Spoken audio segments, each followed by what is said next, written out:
Com vocês, mais uma aula do canal Mais Química, capítulo de funções inorgânicas, aula 2, Introdução aos ácidos diarrênios.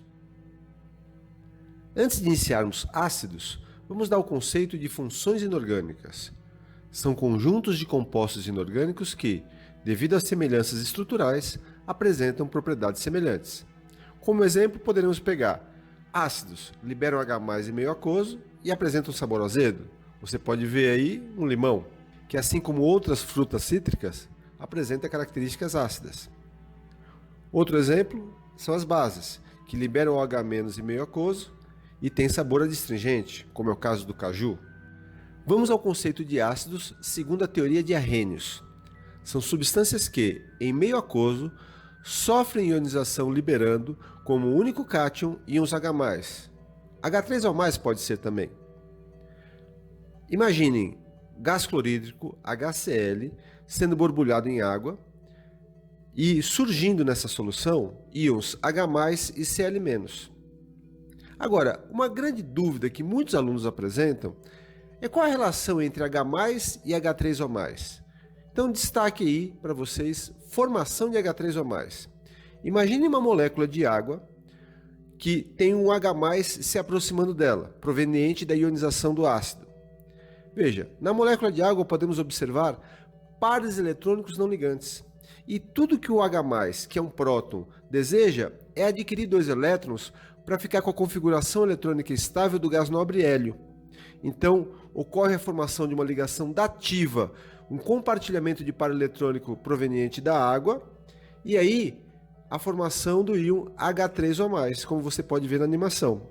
Este íon chama hidrônio ou hidroxônio, e uma curiosidade, apresenta geometria piramidal. Algo importante é você reconhecer um ácido quando ele aparecer numa questão, por exemplo. Para isso, fórmula geral dos ácidos.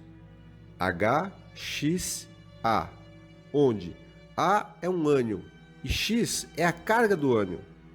Como exemplos poderemos dar H2S, H3PO4, HNO3. No H2S, o 2 é o X, então S2- e um sulfeto é o ânion. No H3PO4, 3 é o X, então PO4 3- e um fosfato é o ânion. HNO3, ao lado do H não tem nada, quer dizer que o número é 1. Portanto, NO3- e um nitrato é o ânion do ácido nítrico. Para concluirmos nossa primeira aula de ácidos, vamos às equações de ionização. Primeiro, equação geral de ionização. Se eu pensar na formação de H+, eu posso representar da seguinte forma. HXA, na presença de água, produz XH+ aquoso, mais AX- também aquoso. Se eu quiser representar a formação de hidrônio, eu coloco HXA mais XH2O, produzindo XH3O+ aquoso, mais AX- também aquoso. Isso vale para qualquer ácido. Querem ver um exemplo? Ácido sulfúrico, H2SO4, na presença de água.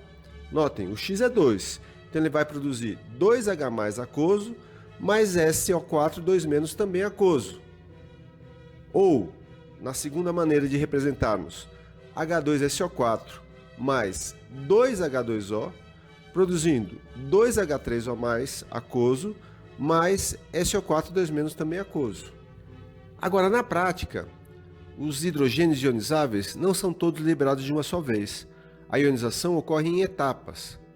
Por exemplo, ácido fosfórico H3PO4 mais água irá liberar primeiro 1H+, produzindo H3O+, mais H2PO4-, primeira etapa de ionização. Em seguida, partindo de H2PO4-, um outro H+ será liberado, formando novamente H3O+, e agora HPO4 2-, segunda etapa de ionização. Partindo do HPO4 2-, notamos que ainda existe um hidrogênio na estrutura. Então ele será liberado na terceira etapa, produzindo H3O+, mais PO4 3-. Em seguida, podemos somar essas equações como se fossem equações matemáticas. H2PO4- eu corto com HPO4-, HPO4 2-, eu corto com HPO4 2-, e chego na equação global de ionização, que é igual àquela equação geral que nós vimos no slide anterior. H3PO4 mais 3H2O, produzindo 3H3O+, mais PO4 3- aquoso, equação global de ionização. Importante, cada etapa que avançamos fica mais difícil de liberarmos os hidrogênios. Portanto, a terceira etapa é menor que a segunda etapa, que é menor que a primeira etapa.